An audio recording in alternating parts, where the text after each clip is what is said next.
IELTS listening করার সময় আপনার কি স্পেলিং মিস্টেক হচ্ছে? তাহলে এই ভিডিওটি আপনার জন্য। লিসেনিং এর সময় খুব কমন একটি মিস্টেক হচ্ছে শব্দের স্পেলিং ভুল করে ফেলা। যেমন এনভায়রনমেন্ট। এখানে অনেক সময় আমরা এন ছাড়াই এনভায়রনমেন্ট লিখে ফেলি।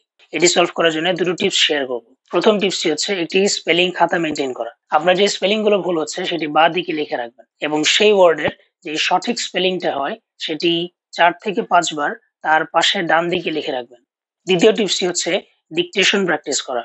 ডিকটেশন শব্দটির মানে হচ্ছে শ্রুতি লিখন বা শুনে শুনে লেখা। যেকোনো একটি ইংলিশ অডিও শুনে সেখানে কি বলছে সেটার স্ক্রিপ্ট তৈরি করার চেষ্টা করা। অর্থাৎ নিজে, নিজে হাতে খাতার মধ্যে লিখে রাখা। কোনো একটি অডিওতে কি বলা হচ্ছে সেটি প্র্যাকটিস করার জন্য একটি ছোট অডিও ক্লিপ শেয়ার করছি।